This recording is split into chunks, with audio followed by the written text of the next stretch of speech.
It's Dave Bayne again with another episode of The Front Row. We have a special episode tonight for two reasons. One, we're going to do a book review of Eddie Trunk's Essential Hard Rock and Heavy Metal. And the other reason it's special is because my producer, Phil Hargis, is here with us from behind the camera. My own personal Gelman is here today to talk about the book with us.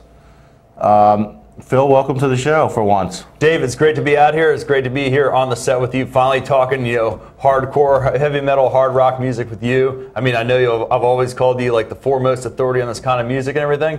I've produced many shows with you back there, back here, like talking to all these great bands and everything, and it's great to finally be out here with you. Yeah, and speaking of authorities on heavy metal, we're going to be talking about the authority of heavy metal and hard rock, Eddie Trunk. And if you stay tuned, there's a special treat for the viewers.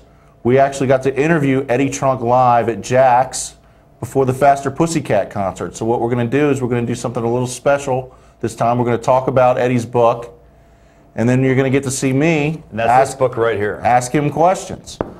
And I see Phil, in celebration of us talking about heavy metal today, you're wearing your Iron Maiden shirt. I did, and you remember exactly where I bought this shirt. This was at the Jiffy Lube Live last summer. We went to see Iron Maiden with Dream Theater opening for them, but you did miss Dream Theater because of the traffic problems we had out there. Traffic, always a problem going to Jiffy Lube Live. We all knew about that thing, but you got to see Iron Maiden. The first time you'd seen them in a long time. It was a great show. Yeah, but traffic aside, let's talk about Eddie's book. Now, for somebody like me who's lived and breathed and died heavy metal their whole life, this is a great book. And one of the things you'll see in the interview with Eddie is I point out that this is not only a good book for the experienced metaler, it's also for a guy just getting into the music, kind of like Phil.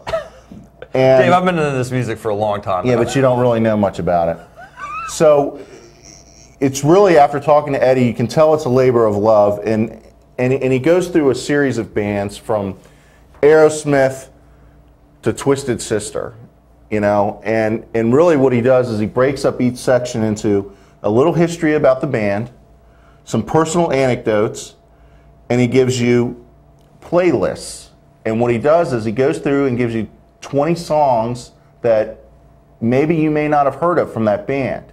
And what he does is, like a band like the Scorpions, who I thought I knew a lot about, and you'll see when he and I talk about it in the interview, he turned me on to some new songs, some of their earlier stuff. So it's good for the new guy, the experienced guy. It's chock full of pictures.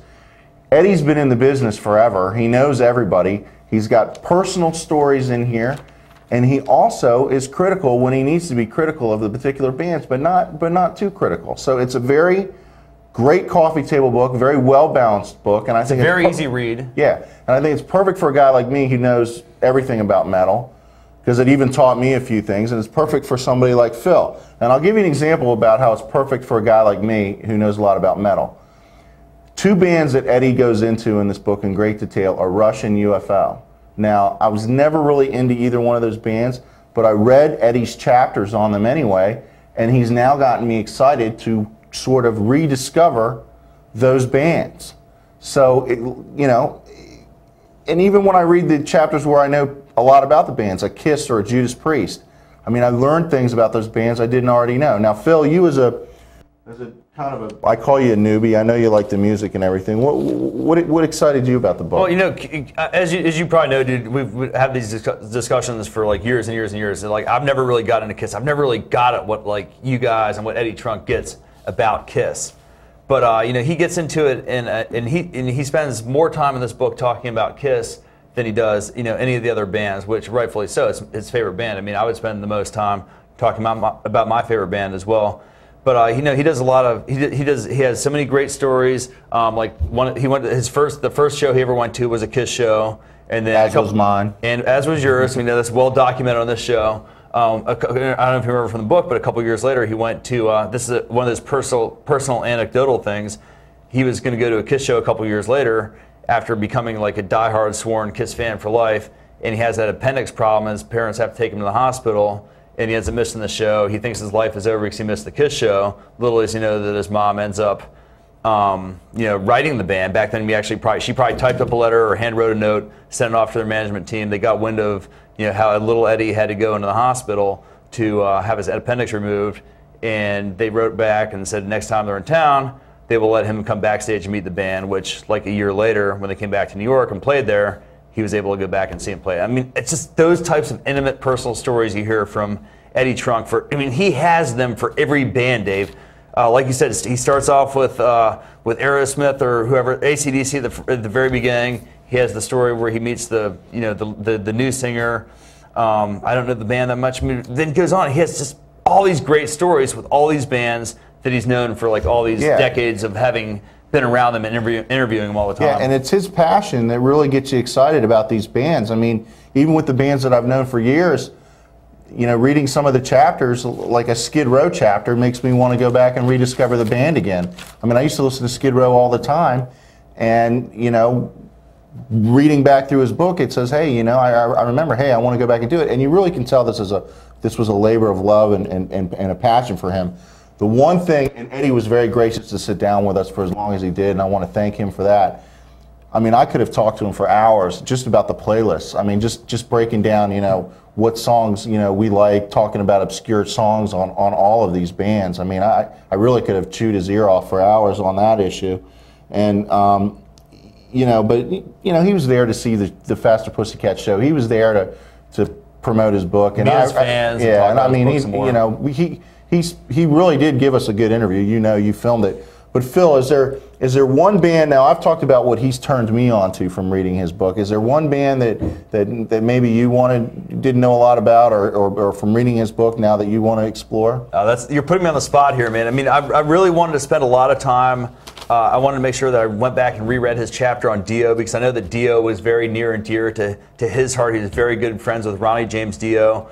A couple of the first records that I remember listening to, actually they were cassettes, back then. You buy the cassettes. Holy Diver and Last in Line. I can still remember. I love those two records. When Sacred Heart came out, and riding a bike to the record store and getting that album. That's one of my. So you had the vinyl. I started getting the tapes, and I was a little bit ahead of the technology, like I still am with you these days.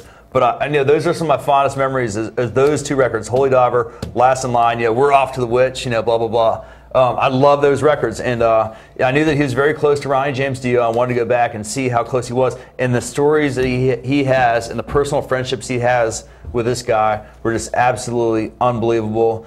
They used to talk sports together, and it's awesome. I mean, he knows that Ronnie James Dio was one of the best vocalists of all time, and just one of the greatest men to ever walk this earth.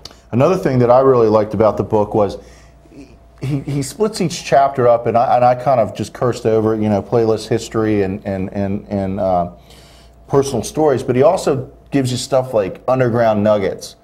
And like if you go to the Bon Jovi chapter, he talks about a song that Bon Jovi did that you can find on the Bon Jovi box set, which is called Edge of a Broken Heart. And it would have been a hit if it ever got really released. And he talks about that. Like, he gives you everything. He gives you the underground stuff, he gives you the stuff you'll know, and he turns you on to songs that maybe you wouldn't have really heard of. I mean, this book is the perfect book for any metalhead, whether you're a newbie or you're an experienced guy like me. And he even goes into detail at the end of his book, and he has these little paragraphs about bands that didn't quite make the cut. And as you'll see in the interview we did with him, Phil, as you know, he's planning on possibly doing a second book. And if I can influence Eddie in any way, two of the bands that he does mention at the end of the book that I'd like to see him do expanded chapters on are King's X and Kix. Kix a local favorite. You've seen him with me. And two bands that I feel never really made it big but should have made it big, and I'd love to see Eddie go in depth with those two bands. Is there a band that you thought, if Eddie does do a second book, that maybe he should have included in this tome? I mean, he's got all those bands. I mean, maybe something more modern, like that you don't really necessarily expect Eddie Trunk to be, focusing on with this genre of music. I mean, like, sort of as a graduation of the next generation of hard rock. If there's some of those other bands that he's still a fan of that don't necessarily fall into the hair metal and hard rock. And when you watch the interview with him, he will say, some of the more modern stuff he is fans of is stuff like Manson. Now, I tried to get Eddie to admit that he's really a closet Lady Gaga fan, because we all know that I am, but he said no way.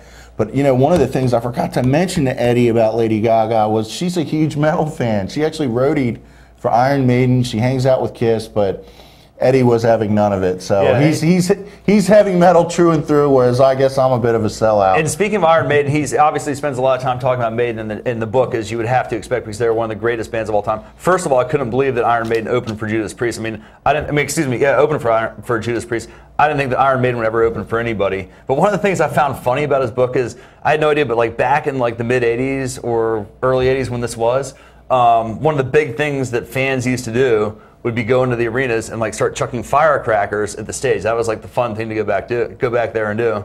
And I guess in one of the shows they were doing, one of the fans from the upper level threw some firecrackers that landed on the soundboard and blew out one of their channels. So they had to like stop the show. You didn't know the story? I've read so much. Right, I'm sure I don't and they had to remember go right out now. there and they basically said, you guys need to find out whoever threw that firecracker down there and kick his ass. I mean, that's how like serious Maiden was about their business, man. And I wouldn't want to be that guy throwing the firecracker down that like blew up on their soundboard. But it's a great story. So I have to ask you, did you ever throw firecrackers at concerts when you were a kid? No, man. I respected the guys too much. I knew that they were up there doing a lot of hard work, and I didn't want to get thrown out of the show, to be honest with you. I've got my own personal anecdotes of guys I've met through the years, but nothing like Eddie Trunk. I mean, Eddie Trunk has met everybody. He's hung out with everybody. And I'm real excited for you guys to stay tuned for the interview, because you're going to see what a great guy he is and what he did to put this book together. And, we're getting ready to run out of time. I can't say enough good things about this book. The pictures are just phenomenal. I mean, and it's not just your usual, you pick up a Cream Hit Parader. I'm showing my age by saying those magazines. You see those typical pictures, but he has pictures from not only spanning the band's careers, but he has personal photos of him with them hanging out. I think one of my when you talk about personal anecdotes, I think my favorite personal anecdote from the book is when he talks about Judas Priest, who played his anniversary party, I guess 30 years in rock and roll or something like that, and they played it for him, and then him going backstage afterwards and him seeing Judas Priest hanging out drinking with his dad. I mean, that's just like surreal. I think that's anybody's dream. I mean, I know it would be my dream.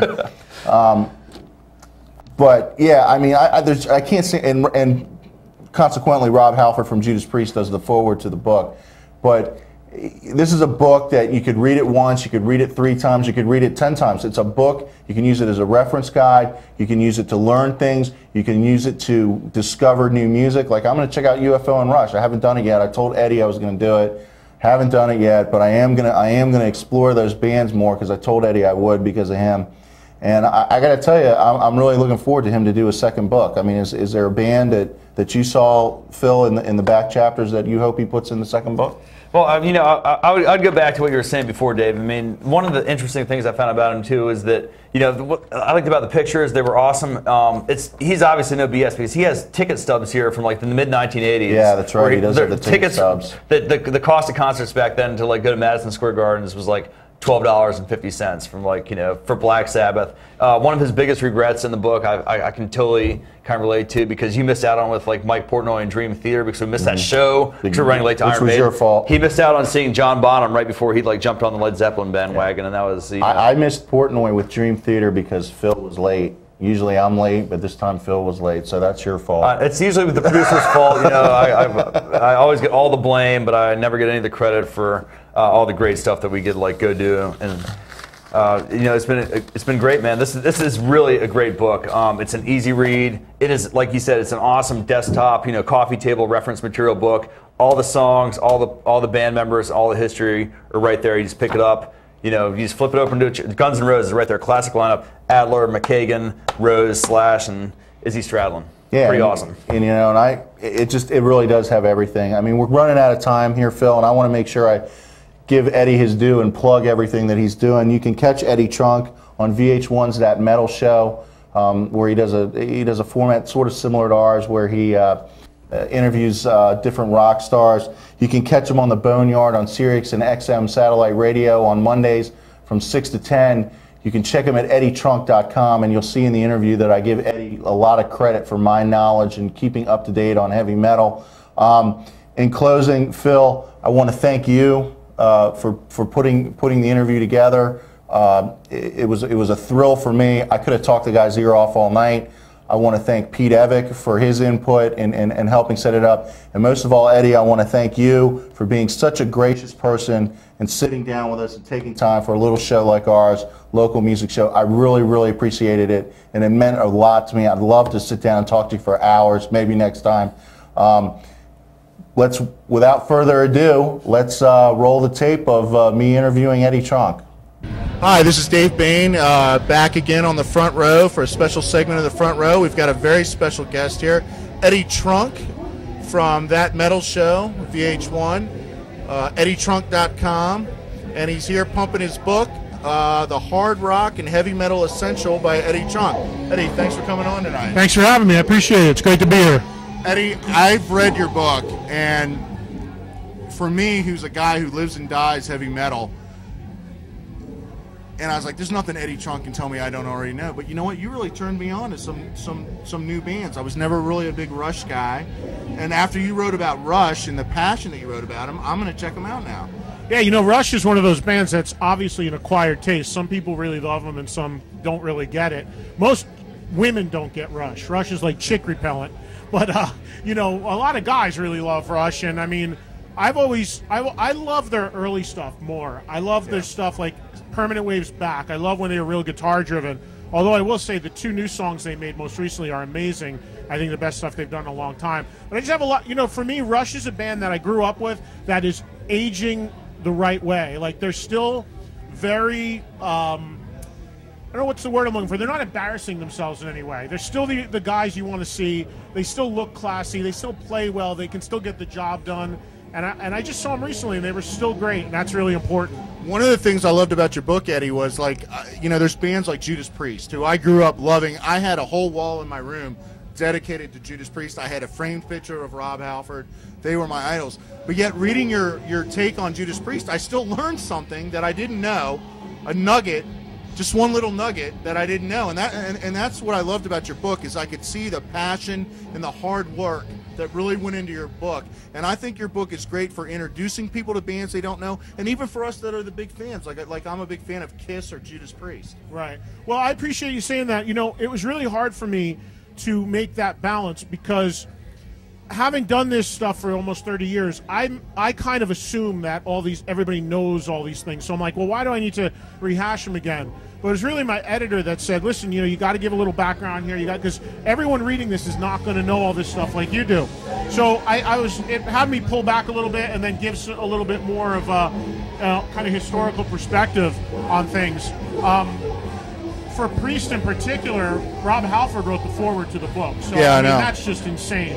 And it's so unbelievably cool to be able to say that and to have those kind of relationships over the years in this business. So I'm appreciative of that. And Rob is also featured prominently in the book in the Dio chapter because I always said that Rob and Ronnie were two of my favorite people, and they are. And there was a really powerful moment during Ronnie's funeral with me and Rob that we went up to pay our final respects together. So it was really fitting that Rob wrote the foreword and that, you know, I went back and rewrote the Dio chapter. I was able to include that story. Right. And I'm like you, I'm a huge Kiss fan. Kiss is why I got into hard rock and heavy metal. And to be honest with you, I think you even put something in the Kiss chapter that I didn't know before. Wow, okay. I mean, and that's hard to do for me because I buy all the crap.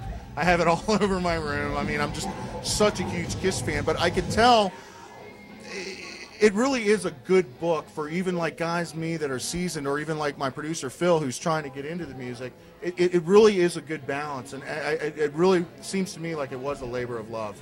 Well, yeah, it totally was. I mean, the idea when it originally came to me was I toyed with the idea of doing an autobiography, like 30 years of rock and roll war stories type of thing. That gets to my next question. That actually gets to my next question.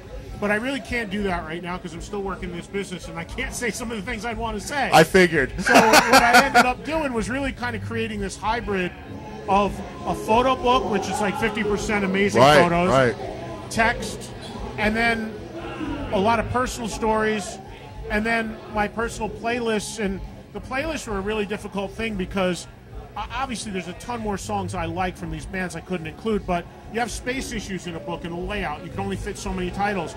So what I tried to do with the playlist was put songs that I loved that weren't so well known. And I picked up on that. I absolutely picked up on that. Welcome to the Jungle and Guns N' Roses. Right. Who doesn't know that? So that was really a lot of what I tried to do. Is so when people reading the book who knew maybe some of the more obvious bands, maybe they got to say, well, you know what? There's oh wow, I didn't know about that song. Let me check that out, or let me listen to this. So that was really a really big thing, because a lot of people have told me they've gone and seeked out those songs and put them in their iPod to kind of discover it. Absolutely, and I picked up on that reading your book. One part where I really picked up on that is I'm not that familiar with the early Scorpions catalog, and you really hit on that in your early playlist, and it's going to make me, as a hard rock, heavy metal diehard, go back and do that. I mean, it's important, and that stuff was really, really influential to a lot of people.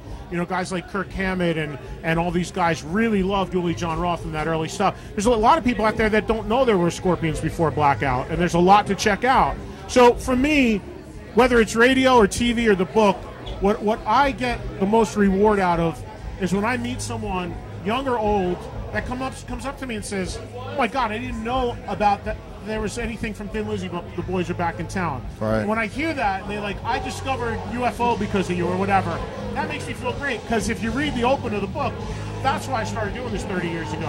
I share this stuff with other people. I got to be honest with you. I'm still trying to get UFO, but because of you, I'm going to give him a second chance.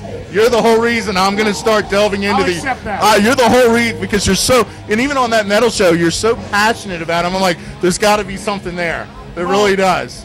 Passion is the name of the game. I mean, for me, it's like this. I live and breathe this stuff. I have my whole life. It's the only thing I know. It's funny when people come up to me and they're like, "I can't believe how much you know." It's like, well, about music, because there's a lot I don't know about a lot of the things, Well, it's funny because people say to me all the time, they kid me, they go, "You're like Eddie Trunk, you know so much knowledge," and I'm like, yeah, whatever. But are you going to do a second book? And where this question is going is, you really did, which I thought was another cool thing about your book, is at the end of the book, you did here's bands I could have included, but they didn't make the cut, and here's a little blurb. Can we see a volume 2 of your book? Yeah, there's already discussions about it. I haven't even begun it, because I still feel there's a lot of life left in this one. One of the things I've really found out, which has been great, is that even though the book's been out at the time we're doing this a couple months, there's still people discovering it. People love when I'm out there in person selling it and signing it, so I'm trying to do more of that within windows in my schedule. But those bands you mentioned in the back, those actually were full chapters. I'm sure they were. And again, editing, I had to cut them back. So I wanted to give them at least a name check, and then I was like, okay, you know what? This is the blueprint for what will be the next book. We'll start with those bands. Those are already written. And, of course, add a lot more. I mean, there's tons of bands, tons of songs, tons of things I'd love to include. But, again, you can only do so much with the space you have, Right. Now, so I do want to – the answer is yes, and when, I'm not sure. And you're probably also going to do an autobiography when the time's right. Hopefully, if I make enough money to be retired, and I don't care if I piss people off. I can't wait for that book. Like I tell people all the time, if you read Sammy Hagar's book, he lays everybody out in that. Yeah. He can afford to, because he's worth like $200 billion. Right. I can't. So which was a great book. I read that. It was a great book. I read that. And that's what makes a great autobiography, when you're able to unfiltered say what you want to say, and you don't care what other people think. So until I'm in a position that I feel comfortable I can do that, trust me, as you know, there's a ton of personal stories in there. But I'm not getting into the behind-the-scenes stuff that I've dealt with, because it's more business-oriented, and that'll come out someday. No, I understand that, and I understand why you do what you do. But, Eddie, you've been really gracious with your time. I just want to ask you just a couple of more quick questions. One, everybody knows you as the hard rock, heavy metal guy, but tell me, who's a band that you really like that people would be surprised that you like? The first band in my life that I was a fan of was the Raspberries. Come on, Eddie. Give me something better. I knew that already. Oh, my God. The Raspberries. You don't like, you ever hear I know. I'm a fan. Great Overnight Sensation. Oh, Overnight Sensation. What a song. It doesn't get any better. Oh, that's the band that really started it. But so yeah, I'll give you like one that a band like that I love that is outside of this world a little bit. Soul Asylum. Soul Asylum, I think Dave Pirner is a genius songwriter. Yeah, I agree. And, I love Grave Dancers Union and Let Your Dim Light Shine. So, real big Soul Asylum fan. more in the modern rock world, I was a huge Marilyn Manson fan. Still am. I think Manson was one of these guys that everybody got so caught up in the image and the look and the stories and the gossip and the tabloid stuff that they forgot to realize that there's some great stuff on those records. The songs are great. And he has something interesting to say, I think, Yeah, if you listen so to the lyrics. I did an interview with him once, and I said, you know what? I want to talk to you about something that nobody ever talks to you about. He's like, what's that? I go, your music. It's like, yeah, what a concept, right? And No, that's you a go great back, question, Eddie. You go back and you listen to, I just went back and listened to Mechanical Animals and all this stuff. I'm like, just amazing production That's and all my this favorite stuff. album by him. Yeah, I love that actually. record. That's yeah. a great album. So that's a band. I'm considered more an old school guy, but I still keep my ear out to new stuff. And if I hear things I like, I'll embrace it. I'm real disappointed, Eddie, because a lot of my friends make fun of me because I listen to stuff like Lady Gaga and stuff like that, and I love it. And I was waiting for you to give me a Lady Gaga moment. No, I wish I could. As a matter of fact, I'm really kind of. I just saw some thing where she. Don't get me started. She was crying about how hard it is to be so rich and successful. It just makes me want to meet. What is she, Bruce Springsteen? Oh, come on. All right, Eddie, one more question, and I would be remiss if I didn't ask you this as a Kiss fan. Music from the Elder, thumbs up or thumbs down? I know Ace is a good friend of yours, and he hates it. And I'm an Ace guy. That's my guy. But music from the Elder. I like it. I find stuff in that record that I like. I can find something in just about every Kiss record that I like. Even if they're not great records top to bottom, I can find 3-4 songs that I really like. And the thing I'll tell people about The Elder is if you're going to get that record and try to get into it, get the remastered version. And the reason why I agree. Is I that know what you're going to say. They put the songs in the right sequence. Absolutely. When that album was originally released, they put The Oath to start it because they wanted the most Kiss-like song at the top. Right. And it made the storyline convoluted. It didn't flow. So when they went and redid the record, they actually put it back in the proper sequence.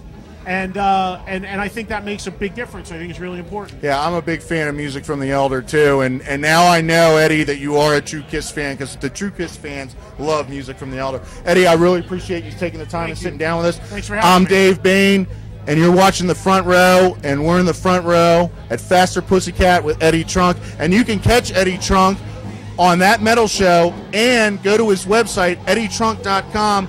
Everybody's always amazed how I keep up to date on what's going on in metal news. I get it from Eddie Trunk's website. He's the man. Thanks, Eddie.